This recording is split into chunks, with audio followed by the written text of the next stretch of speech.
Martha spent her first few weeks in the new city trying to rebuild her life and forget what had happened at the ranch, but the experience had changed something deep inside her. Knowing she had saved an innocent life gave her a sense of purpose she had not felt in months. Then, when she got a job as a janitor at a law firm, she discovered that her gift for noticing details would put her in danger all over again.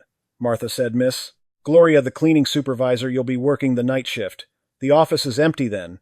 It's quieter." "Perfect," she replied. She preferred working alone, away from the curious looks people gave a young widow. Parker and Associates occupied 2 floors of a downtown office building. For 3 weeks, Martha worked in peace, cleaning offices, straightening papers, emptying trash cans. It was simple work, and it calmed her. But one Thursday night, while cleaning Mr. Parker's office, she noticed something strange. He had left papers spread across his desk, and as she moved them aside to wipe the surface, her eyes caught words that made her blood run cold. Forced acquisition contract. Santa Hita Farm, read one document. Elimination of witnesses. Case 2024-56678, said another. Bribe approved. County judge said a third. Martha froze, her heart pounding. These weren't misunderstandings. The papers described crimes in plain language: forced land seizures, witness intimidation, judicial corruption. "This can't be what I think it is," she whispered, reading more carefully. But the more she read, the clearer it became. The respectable law office was documenting criminal operations in an organized, systematic way. Mr. Parker wouldn't have left this out if he thought anyone could see it, she realized. There were entire folders describing special operations pressure campaigns against rural landowners, intimidation of witnesses, and payments to corrupt officials. My God, she thought in shock, this is a criminal enterprise. The law firm was a front for land theft, corruption, and intimidation, and she had stumbled onto the evidence. If they find out I saw this, fear surged through her. Quickly, she used her old cell phone to photograph the most damning pages, then put everything back exactly where it had been. I have to report this, but in a way that won't lead back to me, she decided. Over the next few days, Martha acted normal, but she watched everything more closely. She noticed strange visitors coming into the office after midnight. "Miss Gloria," she asked carefully one evening, "does this office stay open all night?" "No." "Why? Sometimes I see lights on when I'm leaving." "Probably just Mr. Parker working late. He's very dedicated." But Martha knew it was not normal work. Twice she had hidden long enough to see rough-looking men slipping in through the back entrance in the middle of the night. "They're using the office for criminal meetings," she concluded. Things became worse when Mr. Parker started suspecting that someone had been going through his files. "Miss Gloria," he said in a conversation Martha overheard by accident, "I have the feeling someone's been touching my documents." "What do you mean, sir? Papers? I leave one way or arranged another." "Maybe it's paranoia, but I want you to speak with the cleaning staff." "Of course. And if necessary, we'll install cameras." "Cameras?" Martha went cold. If they installed cameras, they might discover she had photographed the files. That night, instead of cleaning normally, she focused on every tiny movement, making sure to leave everything exactly as she found it. But Mr. Parker's suspicion only grew. He began locking away important files and leaving little traps papers positioned just so to reveal whether anyone had touched them. "He's testing us," Martha realized. The pressure intensified when office staff started making nervous remarks about information leaks. "Mr. Parker," said the receptionist one afternoon, "some clients are worried about security." "Security? They think confidential information may be reaching the authorities." "Why would they think that the FBI asked very specific questions about some of our cases?" Martha understood immediately the authorities were already investigating the firm, probably because of other tips. Her photographs could be the missing piece in a case already taking shape. "Miss Gloria, Mr. Parker later said in a staff meeting, I need absolute certainty about the cleaning crew. They're all trustworthy, sir. Even so, I want background checks on all of them, and I want a stronger security system installed." "Background checks," Martha panicked. If they dug into her past, they might learn she had fled her previous town. They might start connecting dots. That night, she knew she had to act before they discovered her, but she also knew that if she simply quit, it would make her look guilty. "If I leave now, they'll know I saw something," she thought. She needed a way to get the information to the authorities, and then leave without raising suspicion. "I need an alibi," she planned. The following Friday, Martha called Miss Gloria. "Miss Gloria, my mother got sick. I have to leave town immediately." "Sick? She's in the hospital." "I need to take care of her. For how long, I don't know. Maybe a few weeks." "All right, Martha. Family comes first." It was the perfect excuse. Before leaving, Martha made one final nighttime trip to the office, not to clean, but to get the last evidence she would need. This time she went straight to the safe she had seen Mr. Parker use. She knew the combination because she had watched him type it in more than once, his daughter's birthday displayed in a framed photo on his desk.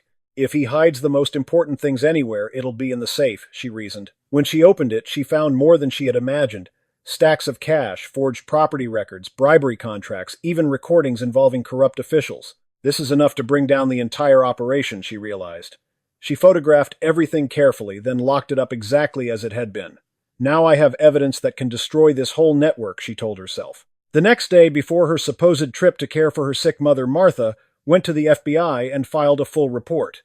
"Agent," she said, "I have evidence of a criminal organization operating through a law office." What kind of evidence? Photos of documents proving land theft, bribery, and witness intimidation. She showed him every image she had taken. The agent was visibly stunned. "Ma'am, where did you get this? I worked there as a janitor. I saw the papers by accident." "And why are you coming forward now?" "Because they're getting suspicious. If I wait, they may destroy everything. You'll need to give a formal statement." "I will, but after that I need to leave town for my own safety." The agent understood immediately. "We'll move today. Your evidence is enough to get search warrants." That afternoon, Martha watched from a distance as FBI agents stormed the office carrying out boxes of files. "FBI dismantles land fraud and corruption ring," reported the local news. "Operation triggered by tip from courageous employee leads to arrests of attorneys and corrupt officials." "Courageous employee," Martha murmured. For the second time in only a few weeks, her sharp eyes had helped bring down criminals. But this time, she had to leave town immediately. Sooner or later, Mr. Parker and his associates would realize that the janitor who had gone to care for her sick mother had never returned, and they would connect it to the timing of the raid. "Another city I have to leave behind," she thought as the bus carried her to another state. But she was not sad. For the second time, her attention to detail had uncovered crimes that authorities had taken months to detect. The abandoned ranch had awakened something in her courage to look past appearances and act when she found injustice a gift that would keep placing her in dangerous but meaningful situations. Months after exposing the law office, Martha was living in Atlanta under a slightly altered identity. Now she called herself Martha Reed and avoided talking about her past. She worked as a live-in housekeeper for a family that seemed perfectly normal. But once again, her instincts would lead her into something even darker. Martha said Mrs. Celia Thompson, a well-dressed woman in her mid-40s, "You'll stay here during the week. It's more practical." "Perfect," Martha answered. Living where she worked would save money and offer stability. The Thompson family looked ordinary enough, Celia 45, Daniel 50, and 2 teenage children. Daniel owned an agribusiness company. Celia managed the home and the kids. Upper middle class, respectable routine. But during her first week, Martha noticed things that did not fit. Cars arrived late at night and left before dawn. There were rooms she had been strictly forbidden to enter. Martha Celia said on her first day the back room and the basement are off limits. Mr. Thompson keeps important documents there. "Understood," Martha said, but curiosity and the instincts sharpened by her recent experiences made her watch closely. During the night, she heard noises coming from those exact forbidden areas, voices, machinery, even what sounded like muffled groans. What kind of documents make noises like that, she wondered. In the second week, Daniel received a visitor who set off every alarm in her mind. A man arrived close to midnight carrying a briefcase and went straight to the basement with Daniel.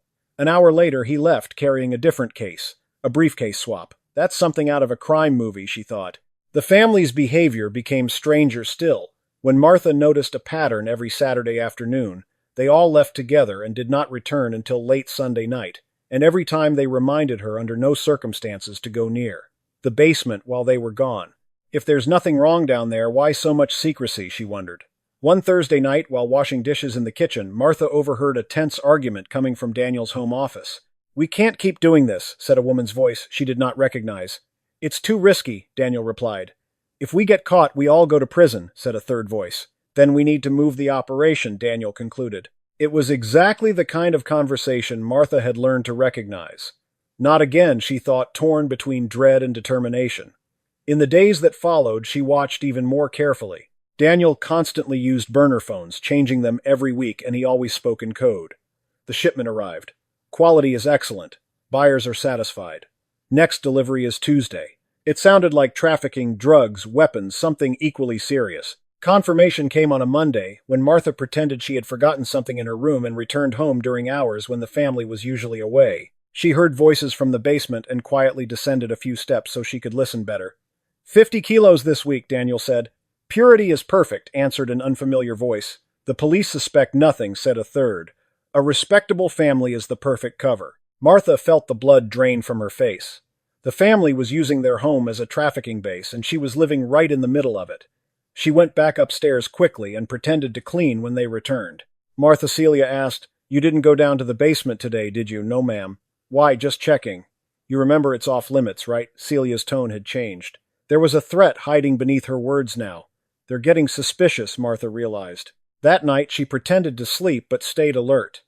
Around 2 in the morning, she heard heavy activity, cars pulling in, people going into the basement, crates being moved. It was clearly a drug distribution operation happening directly beneath her feet. If they realize I know I'll become a problem, they need to erase, she understood. The next morning, Daniel asked a question that confirmed everything. "Martha, do you sleep heavily?" "What do you mean, sir? We sometimes have late business meetings. We wouldn't want to bother you." "I sleep very heavily, sir. I don't hear a thing." "Good. And remember, total discretion about everything that happens in this house." "Of course, sir." But his tone made it clear that discretion was a matter of life and death. During the day, Martha planned her escape. She could not just quit. They would grow even more suspicious. "I'll do what worked last time," she decided. Another family emergency. But before leaving, she needed evidence. If she left without proof, these criminals would continue operating freely. That night, while the family was out at dinner with friends, Martha carefully explored the forbidden areas. The back room was packed with equipment, precision scales, vacuum sealers, chemical supplies, even guns. It's a processing and distribution setup, she realized. The basement was even worse. It was divided into sections: processing, packaging, storage. There were dozens of pounds of refined narcotics stacked and ready. This is an industrial-scale operation, she thought as she photographed everything. There were also computers with spreadsheets detailing sales clients, shipping routes, a complete record of the trafficking network. With this, law enforcement could dismantle the whole organization, she realized. But as she finished taking the last photos, she heard a car pull into the driveway. "They're back early." Panic surged through her. She raced upstairs, slipped into her room, and pretended to be asleep.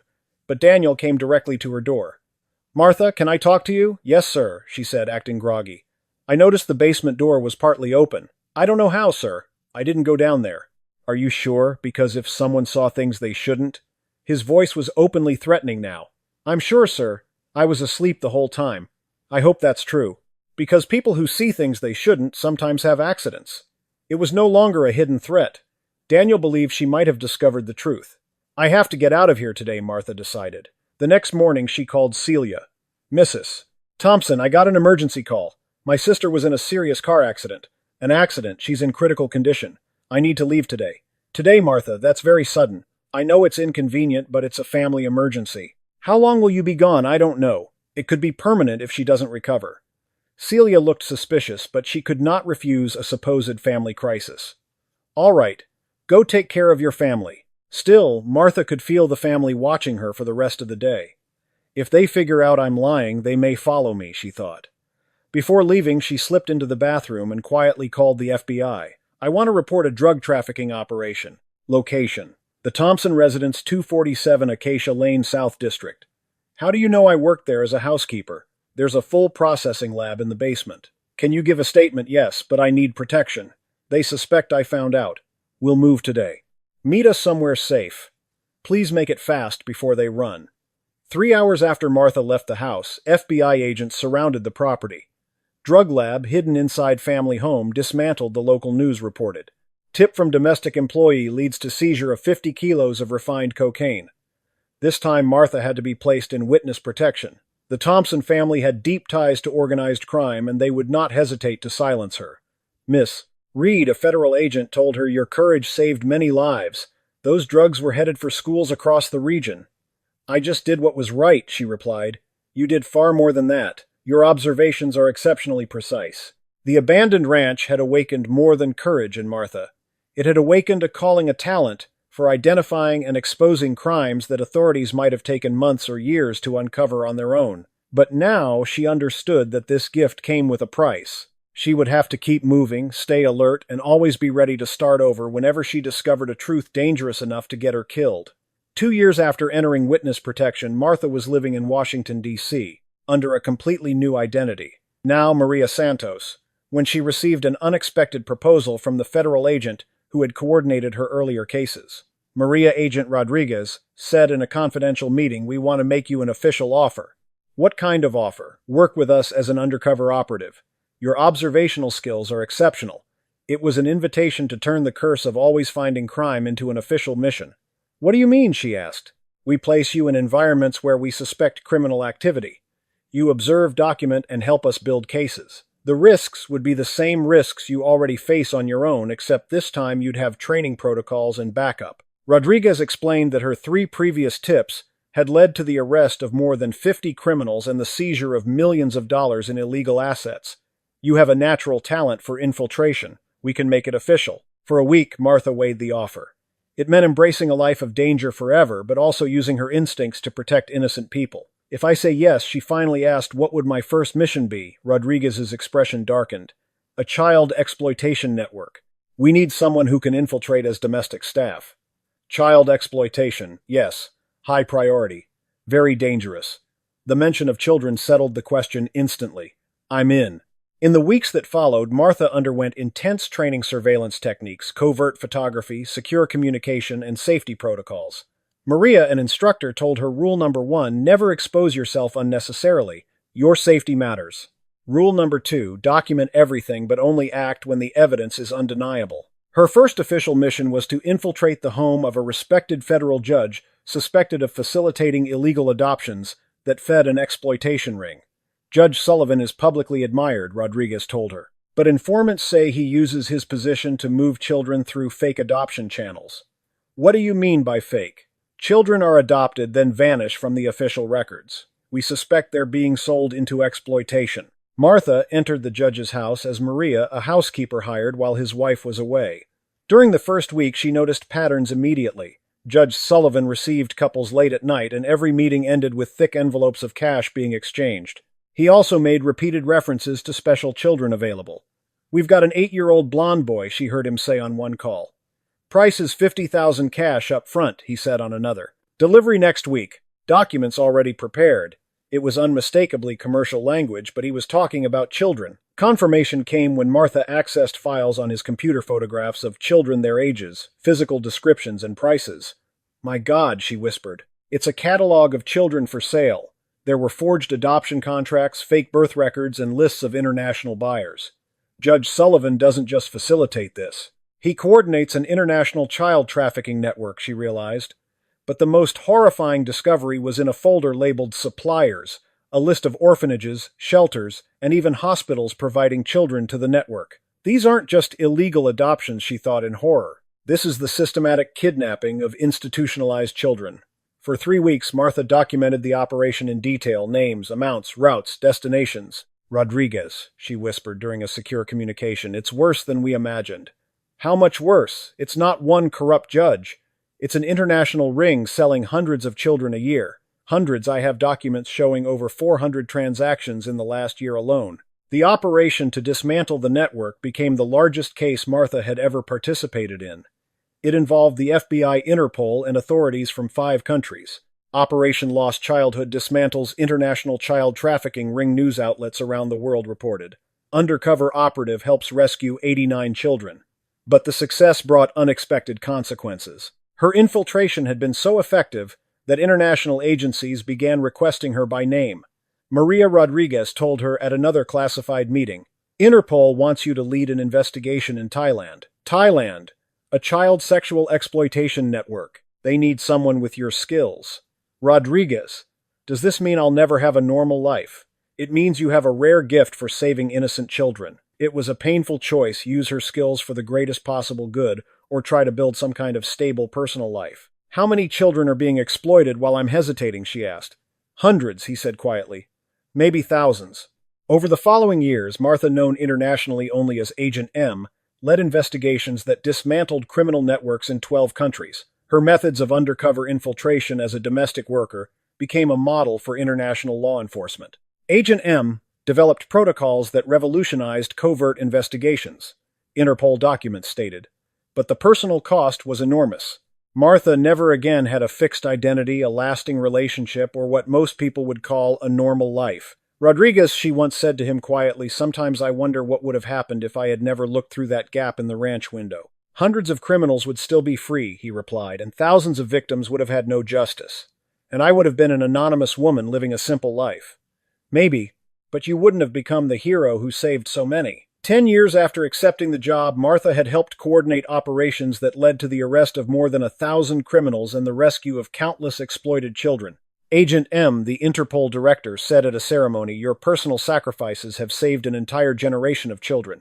"I only did what anyone should do," she answered. "No," the director said. "You did much more.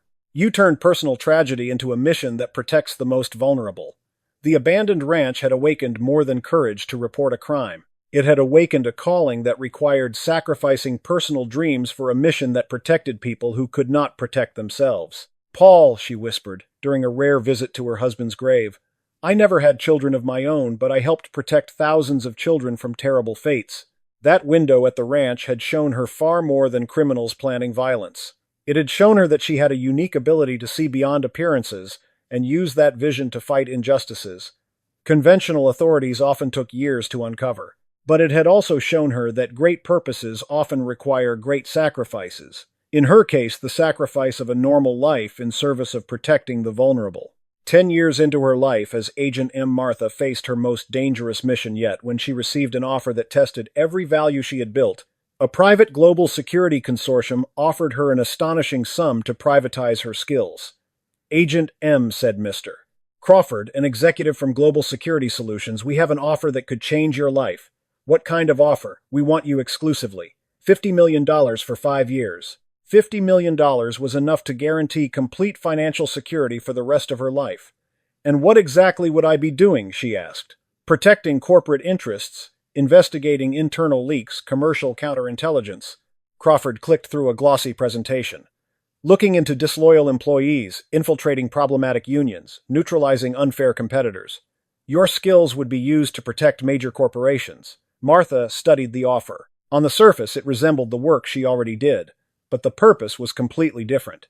"Mr. Crawford," she said carefully, "would this involve protecting corporations that are committing crimes?" No. "We would be protecting legitimate businesses from espionage and sabotage. And if I discovered that those legitimate businesses were exploiting people or breaking the law," Crawford smiled in a way that answered the question without saying it. "That would create a conflict of interest with our clients."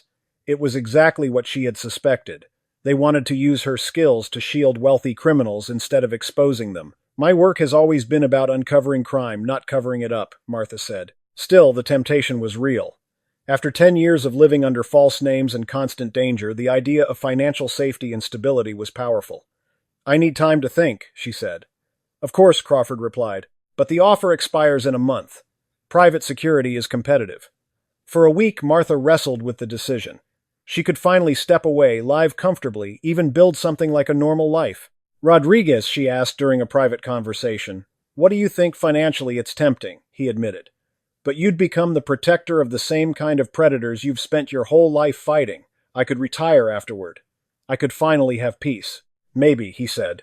"But would you really sleep peacefully knowing your gift was being used to protect exploitation instead of stopping it?" That was the question that went to the center of who Martha had become. The answer became clear when, in the middle of her doubt, she received intelligence on another urgent child trafficking case. "Agent M," said an Interpol officer, "we have a critical situation in Colombia."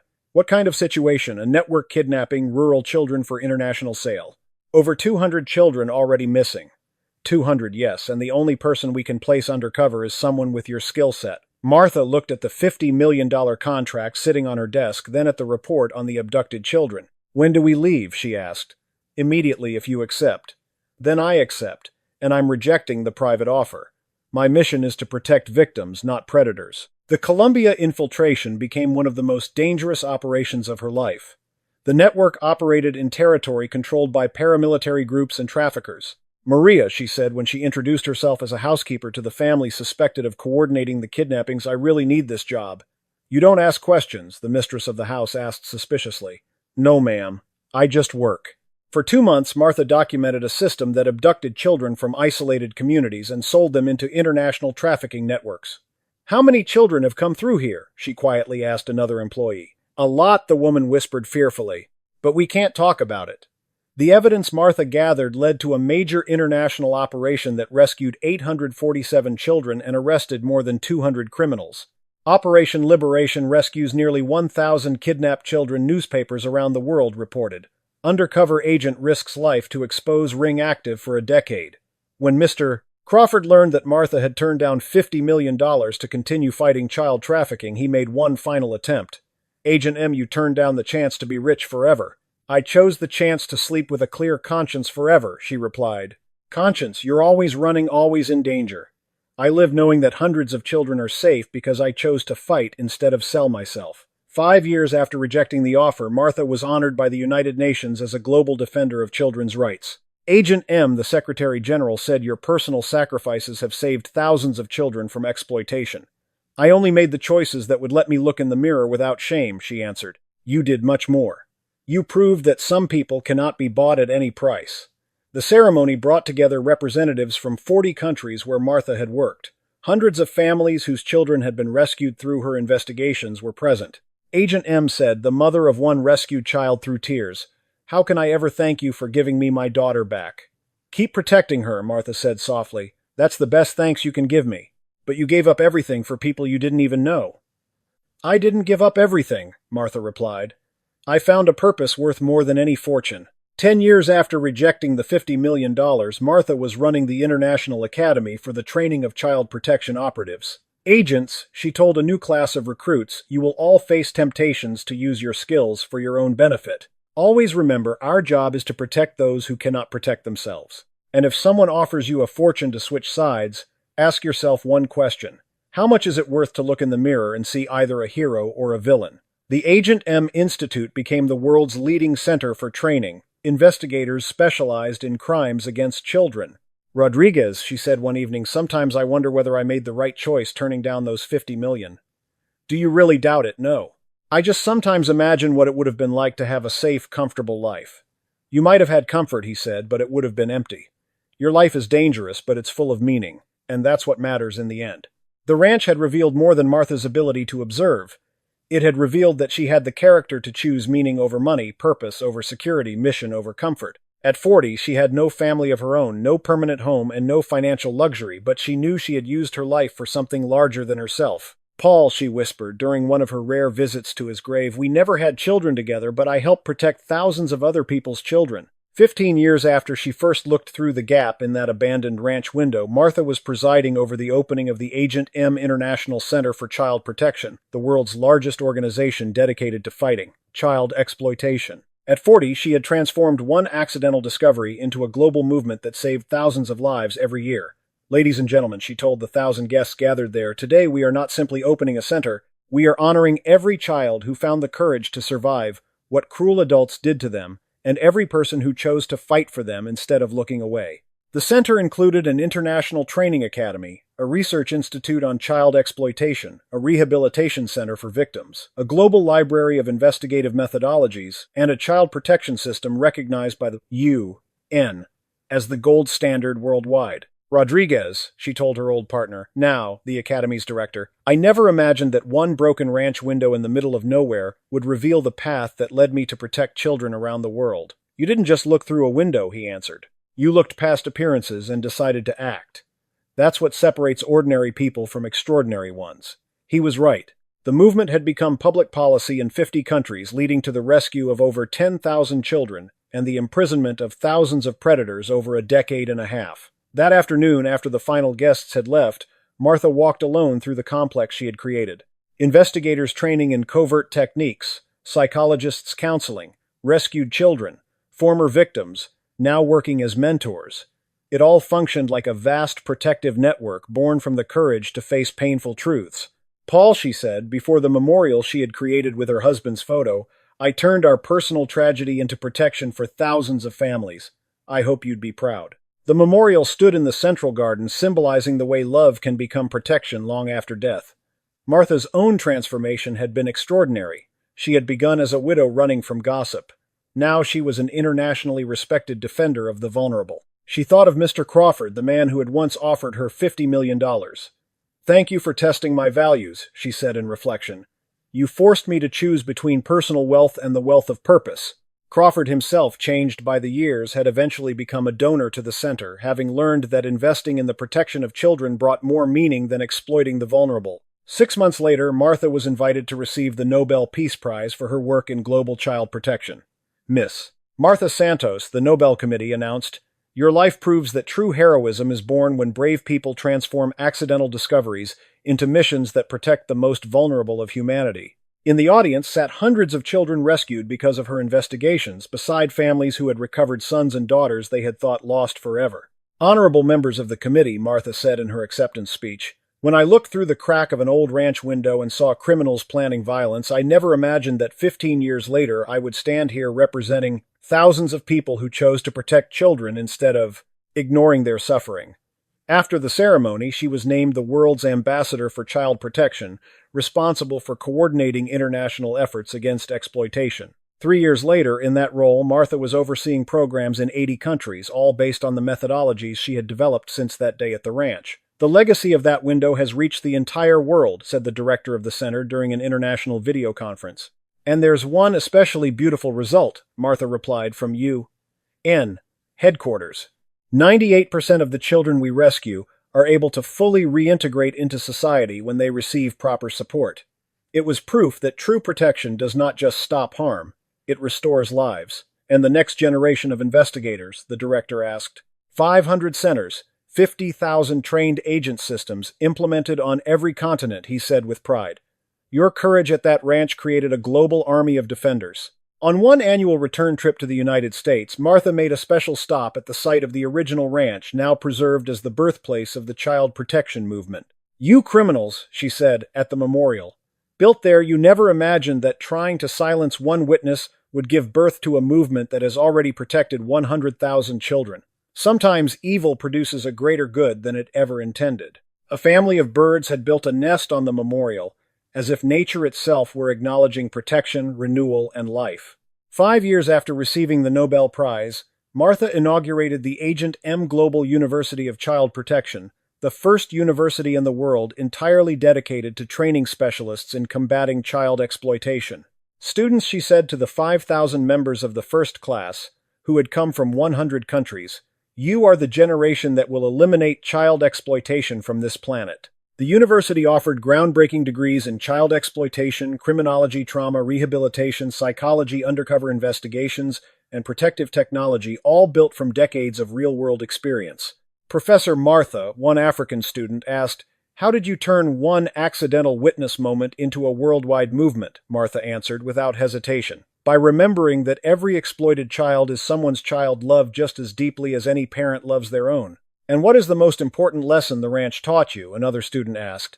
"That the greatest missions begin when we find the courage to look at truths others would rather ignore and act even when it is dangerous." That night, Martha took a final walk through the grounds of the original ranch, now the heart of a vast child protection campus stretching for miles and visited by people from every continent. "Criminals," she said, standing in the exact spot where she had once witnessed their plans, "you created the witness who sparked the greatest child protection movement in history. 500,000 children are alive and safe because one widow had the courage to look through the right window at the right moment." A shooting star crossed the sky, and Martha made a wish that all across the world there would be people brave enough to see hidden crimes and transform horror into protection. That accidental discovery had been much more than chance. It had been the perfect meeting between someone brave enough to witness painful truth and determined enough to turn it into strength for the vulnerable. "Rodriguez," she said during one late-night call, "thank you for teaching me that great purposes require great sacrifices." "No," he answered. "You taught me that some people are born with a mission, and that fulfilling it is worth more than any ordinary life." 20 years after looking through that broken ranch window, Martha stood on the stage of the United Nations General Assembly in New York, addressing representatives from 195 countries about global child protection and the eradication of exploitation. In the front row stood an empty chair bearing Paul's photograph, a symbol that real love can become endless protection even after death. "Distinguished delegates," she said into the microphone, "when I looked through the crack of an abandoned window and saw criminals planning violence, I never imagined that 20 years later I would stand here representing a global movement that proves one brave witness can create armies of defenders who protect millions of children."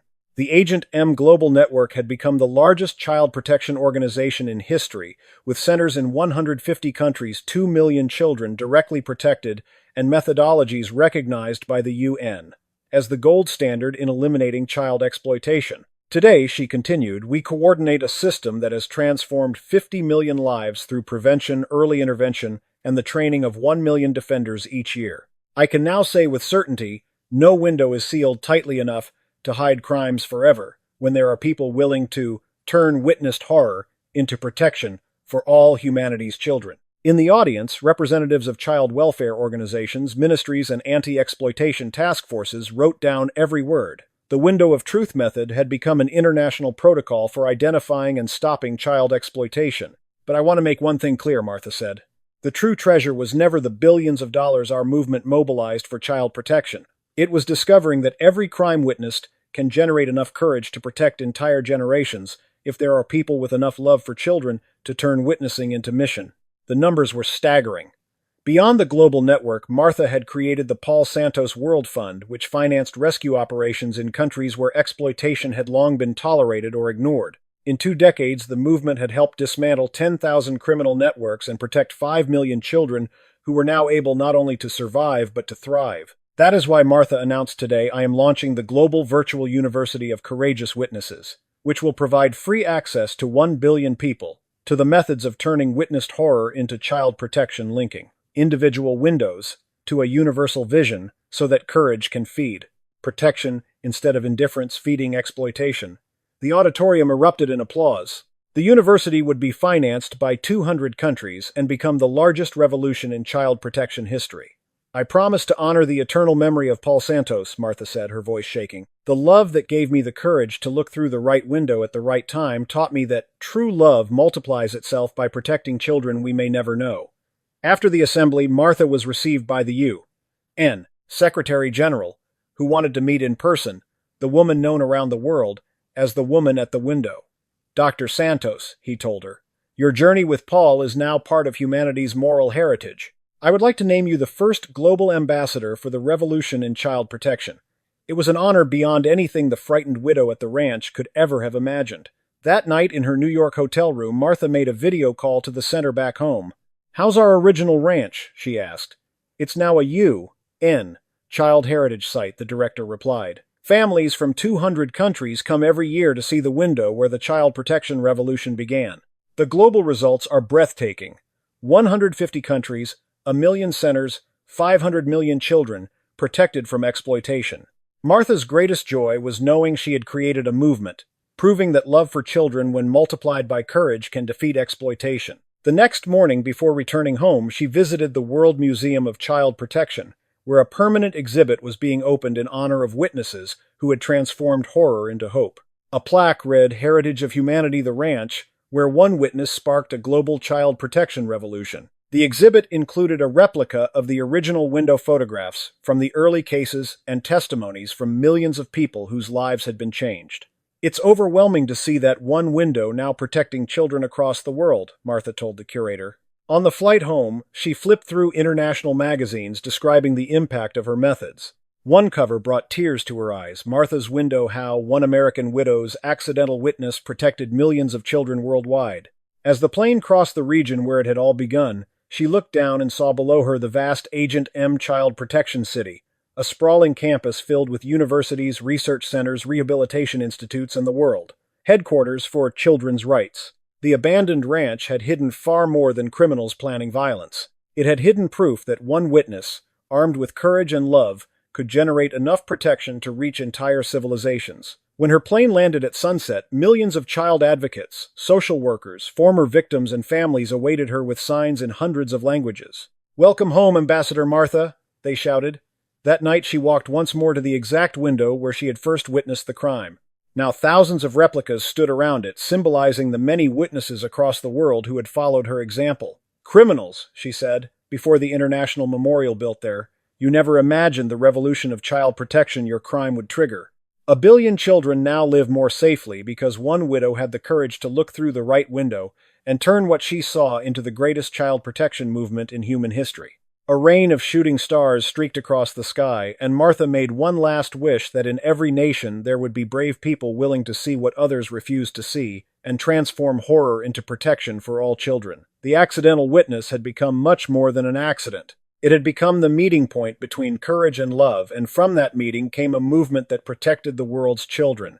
As global ambassador for the UN Child Protection Revolution, Martha now carried the lesson she had learned at that ranch to every corner of the planet. No crime against children is hidden deeply enough to survive the love that turns witness into action. The ranch had only been the beginning. Its true legacy was proving that history's greatest revolutions in child protection begin at the most forgotten windows, when extraordinary people dare to see painful truths and transform them into living shields for the vulnerable. "Paul," she whispered, at last lifting her eyes to the Southern Cross glittering overhead. "Our love became protection for billions of children. That is the immortality every true love should dream of." The window had shown her a crime. Love had transformed that witness into infinite protection, and that protection now reached children everywhere. "Tell me what you thought of the story and where in the world you're watching from." "Yeah,